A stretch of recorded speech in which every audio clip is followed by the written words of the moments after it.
Mir Behzad का ये scene पिछले मुख्तसर से सीन का ही एक हिस्सा समझा जाएगा, क्योंकि डायलॉग सारे उसी कंटिन्यूटी में आ रहे हैं और उनकी बातें उसी कंटिन्यूटी में चल रही हैं। पिछले सीन में मीर बेहज़ाद ने पारस के साथ एक सीक्रेट शेयर किया था। सीक्रेट शेयर किया था या अपने एक्सपीरियंस की बात की थी, या इन्फॉर्मेशन थी उन्हें, या इस तरह की कोई और बात। तो उन्होंने कहा था कि दुश्मन सिर्फ बाहर ही नहीं होते, दुश्मन घर के अंदर भी होते हैं। पारस इस बात को लेकर सोचती रही और उसकी कुछ समझ में नहीं आया। उसने इधर उधर से हर एंगल से उसे सोचने की कोशिश की कि आखिर घर का भेदी कौन है और कौन घर के अंदर ही छुपा हुआ दुश्मन है। तो उसका शक भी बहरहाल किसी हद तक आफताब की तरफ ही गया, शायद ज़्यादा से ज़्यादा फूफो की तरफ, लेकिन उसने कोई इंडिकेशन ऐसी नहीं दी जिसे हम ये समझ सकें कि उसने नदीम शाह का नाम भी लिया। फिर इसी कंटिन्यूटी में अगला सीन आता है। पारस और बेहज़ाद शाह आपस में बैठे बातें कर रहे हैं और बेहज़ाद शाह ये मालूम करने की कोशिश कर रहा है कि उसने ये सारा जो इकदाम उठाया था वो किसके कहने पर उठाया था। क्या उसके साथ इसका कोई पार्टनर था, क्या उसने किसी से सलाह की हुई थी, या उसने किसी को शेयर किया हुआ था या अपना प्लान, या इस तरह की दूसरी बातें वो उससे सुनने की ख्वाहिश लेकर बैठा हुआ था। एक तरह से वो पारस से उगलवाने की कोशिश भी कर रहा था मीठे मीठे क्वेश्चन से या इस तरह की बातों से, लेकिन पारस खैर उसे कोई वो तो नहीं है, कोई बात को घुमाना तो नहीं आता। तो वो सीधी सीधी बातें करती है और सीधा सीधा बता देती है जो कुछ उसे पता है। वो कहती है कि मैं अब्दुल शकूर के घर में थी, वही पुराना मुलाजम जिसको झूठ के इल्ज़ाम में, चोरी के इल्ज़ाम में निकाल दिया गया था। और वो सारी कहानी बताती है जो मीर बेहज़ाद के लिए शायद काबिल कबूल नहीं होती।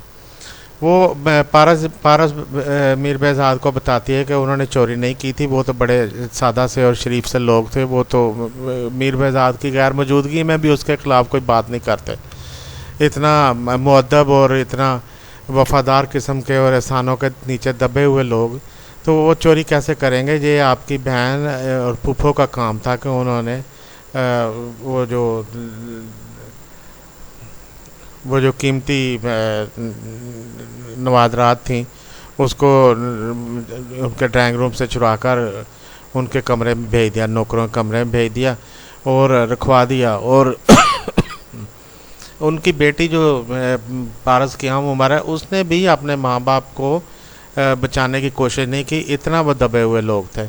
तो इस तरह पारस ने कुछ और बातें भी की जो मीर बेहज़ाद के दिल को लगी, और पारस ने उन्हें बताया कि वो ऐसे लोग नहीं थे और ये सारा कुछ उनकी बहन का किया धरा है। बहरहाल मीर बेहज़ाद अब इतना सुनने के बाद उन्हें थोड़ा बहुत गुस्सा भी आता है और थोड़ा बहुत वो मज़ीद डिस्कशन को अवॉइड भी करना चाहते हैं। पूछना तो वो ये चाहते थे कि पारस को किसने बरगलाया, कौन उसे लेकर गया, क्या वाकई ये कहानी सच्ची है, वर्जन सच्चा है कि उसे ज़ुबार बख्श ने बरगलाया। सुनना तो वो ये चाहते थे, लेकिन उन्हें अब्दुल शकूर की कहानी सुनने को मिली, और वो भी एक ट्रू वर्जन के साथ। और इतने सालों वो अब्दुल शकूर को कसूरवार ठहराते रहे, और हालांकि वो बेकसूर था। तो इस तरह की ये चीज़ें सामने आई तो मीर बेहज़ाद कमरे से उठकर बाहर चले जाते हैं। लेकिन पारस बहरहाल अपनी दोस्त सलमा और उनकी जो माँ बाप हैं उनका दिफा करने की पूरी कोशिश करती है। और वो सलमा की मामा आंटी और वो अब्दुल शकूर चचा, इन सब की भी बड़ी सपोर्ट करती है, और कहती है कि इन्होंने बचपन के अंदर ये केयर टेकर थे और बचपन के अंदर इन्होंने काफ़ी एहसानात किए हुए हैं। और वो ये भी कहती है कि एक बार वो गिर गई थी नहर में, तो अब्दुल शकूर चचा ने उनको निकाला और बचाया था। तो पारस जो मीर बेहज़ाद है उसे तो उनका शुक्रगुजार होना चाहिए। उनकी जान तो पारस की जान तो उन्होंने बचाई हुई। और इस तरह की और बातें करके वो मीर बहज़ाद का दिल पिघलाने की कोशिश करती है कि वो उनका रवैया उनकी तरफ उन लोगों की तरफ ज़रा पसीज जाए। बहरहाल इस सीन के अंदर हमें और भी कुछ चीज़ें, सच बोलना तो गुनाह है, ये आखिर में पारस बहज़ाद कहती है, क्योंकि मीर बहज़ाद को गुस्सा आता है और उसकी इन बातों पर अपने, अब वो गुस्सा पारस पर नहीं आ रहा, अपने गलत होने पर आ रहा है और इतने सालों बाद सच मालूम होने पर आ रहा है।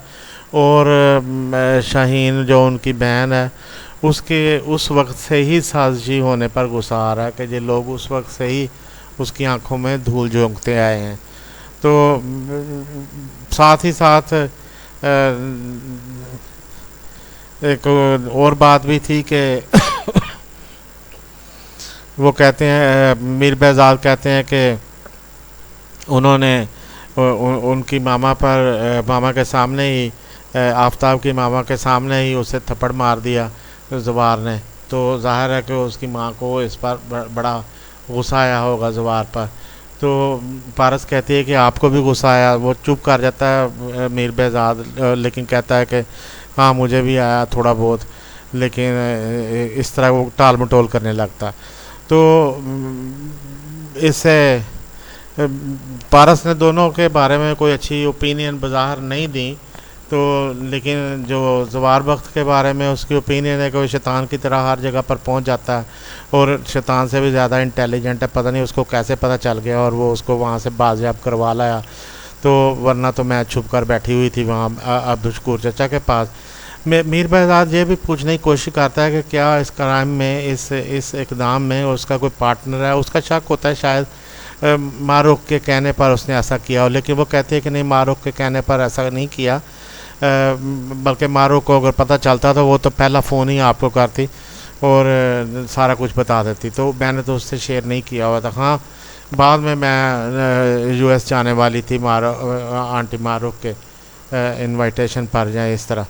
तो आफताब के बारे में उसने अपने पारस ने बहुत स्ट्रॉन्ग ओपिनियन दी है कि उसे वो बिल्कुल नापसंद नहीं, और अच्छा किया कि उसको थप्पड़ पड़ा और वो इसी काबिल है और इस तरह की बातें। और भी उसने काफ़ी अपनी नफ़रत का या अपनी नापसंदीदगी का इजहार किया आफताब के बारे में।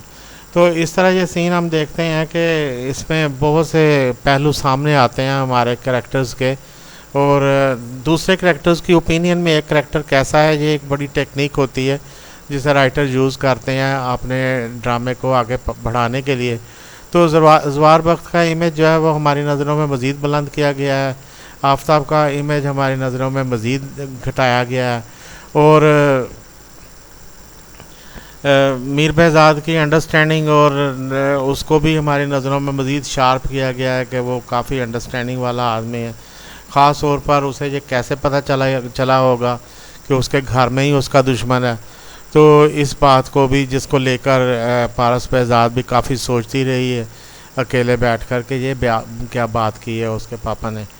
बहरहाल ये बात एक हमारे लिए भी बड़ी अछूती बात थी, और हमारे भी सोचों के ज़ाविये बदले हैं। इस बात को सुनने के बाद हम भी दूसरे एंगल से सोचने लगे हैं, वरना तो अभी तक हमें सिर्फ यही था कि आफताब की फ़ैमिली बस शादी की बात तक है, और वो ज़्यादा से ज़्यादा उनके अंदर एक लॉन्ग टर्म प्लानिंग होगी कि शादी के बाद वो सारी दौलत के मालिक बन जाएंगे। वो किसी तरीके से मीर बहज़ाद के लिए मुश्किलात या बेइज्जती या इस तरह की कोई चीज़ कायम करेंगे, इसका तो हमें अंदाज़ा नहीं था। लेकिन अब हमें पता चल रहा है कि ज़ाहिर है हमारा शक उसी तरफ गया है। मीर बहज़ाद ने तो किसी का नाम नहीं लिया, लेकिन हमारा शक उसी तरफ गया। तो हम यही समझ रहे हैं कि और मुलाज़मों में तो कोई ऐसी बात नहीं है, ना सिकंदर में ना ज़वार में। तो ये यकीनन नदीम शाह होगा जो रिपोर्ट देता होगा घर की, और वो दुश्मनों को सपोर्ट भी करता होगा। और जिस तरह हमने देखा कि नदीम शाह एकदम से वहाब दुरानी इस एपिसोड में उसे नदीम शाह कहा गया है और आफताब शाह कहा गया है। तो वरना उससे पहले हम नदीम और आफताब ही कहा करते थे, लेकिन अब मीर बहज़ाद शाह तो शायद शुरू में चल रहा है। तो अब ये शाह ज़ाहिर है ये सईदों की एक फैमिली होती है जिसे शाह कहते हैं, तो उर्फ़ आम में तो इसका मकसद यही है। लेकिन आम तौर पर बड़ी मेहरबानी है राइटर्स की और इनकी कि ये अभी तक शाहों की इज़्ज़त कर रहे हैं, सईदों की इज़्ज़त कर रहे हैं। अल्लाह ताला इनको इनका अजर दे और अल्लाह करे ये क़यामत तक करते रहें। इससे शायद इनका कुछ बिगड़ता तो नहीं है, लेकिन शायद बन बहुत कुछ चाहता हो। तो ज़ाहिर है कि प्रॉफिट की औलाद की इज़्ज़त प्रॉफिट की इज़्ज़त है। ये बात किसी किसी को समझ आती है, हर एक को समझ नहीं आती। तो इसलिए ज़्यादातर जो करैक्टर्स हैं वो पॉजिटिव करैक्टर दिखाए जाते हैं सईदों के, और उन्हें बदमाशों और इस तरह की कैटेगरीज़ में नहीं डाला जाता। होते होंगे, यकीनन होंगे, लेकिन यह कि अभी तक मीडिया ने बड़ी मेहरबानी की है कि इनको स्पेयर किया हुआ है, बख्शा हुआ है, और अल्लाह करे मीडिया इसी तरफ रहे। लेकिन ढके छुपे अंदाज में सैयद का लफ्ज़ तो नहीं इस्तेमाल किया गया, लेकिन शाह का लफ्ज़ इस्तेमाल करके शायद कुछ ना कुछ पहुंचाने की कोशिश की गई है। तो जो लोग सईदों की इज़्ज़त नहीं करते उन्हें खुश होना चाहिए। बहरहाल के काफ़ी ज़्यादा सैयद मीडिया में आने लगे हैं, तो अब उन्हें खुश हो जाना चाहिए कि चलो ठीक है, हमारे नबी की जो आल है वो भी मीडिया में उनके साथ ही काम कर रही है।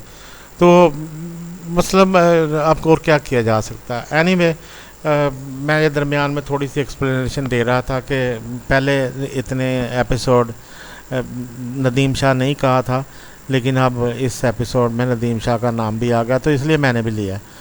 अच्छा, तो इस एपिसोड की तरफ अगर हम रहें, जैसे जो हम बात कर रहे हैं, जिस सीन की बात कर रहे हैं, तो उस सीन के मुताबिक